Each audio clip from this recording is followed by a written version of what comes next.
السلام عليكم. بذكرى استشهاد الإمام الحسين، لم أجد درساً أفضل من قصة استشهاده، وكيف أصبحت كربلاء رمزاً للتضحية ومحاربة الظلم. قبل البدء أرجو منكم دعم الفيديو بلايك لكي تصل القصة للعالم كله.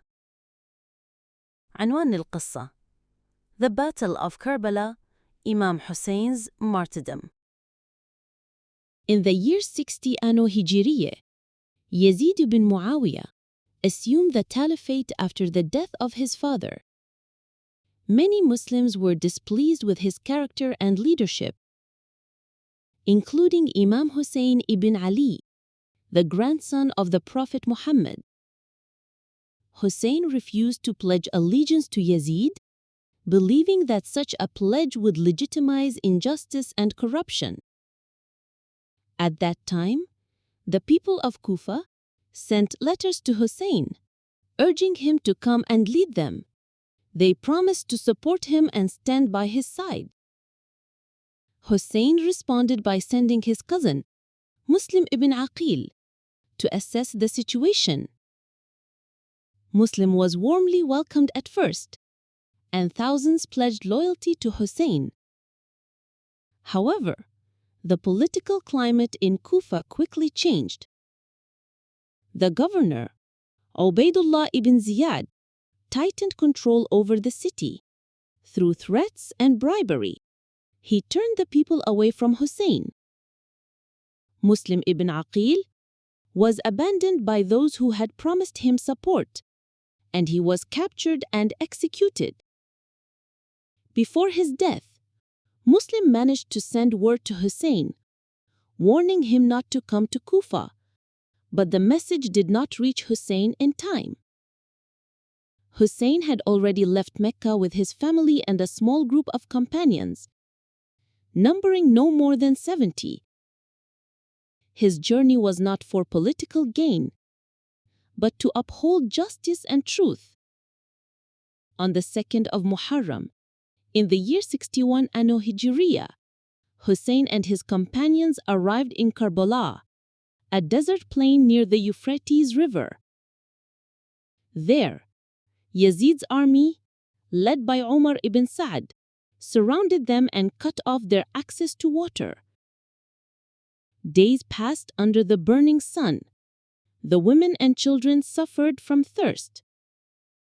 Hussein's half-brother, Al-Abbas ibn Ali, known for his bravery, attempted to bring water from the river, but he was killed before he could return. On the 10th of Muharram, Hussein stood before the opposing army and delivered a powerful speech, reminding them of his identity as the grandson of the Prophet and urging them to avoid spilling his blood. His words fell on deaf ears. The battle began. Hussein's companions fought valiantly, falling one after another. Eventually, only Hussein remained, exhausted, wounded, and thirsty. He continued to fight with unwavering courage. Surrounded by enemy soldiers, he was struck by multiple blows. Shimr ibn al-Joshan approached and delivered the final fatal strike. Hussein was martyred, and his blessed head was severed. His head was sent first to Kufa, then to Yazid in Damascus. After the battle, the surviving women and children of Hussein's family, including his sister Lady Zainab, were taken captive.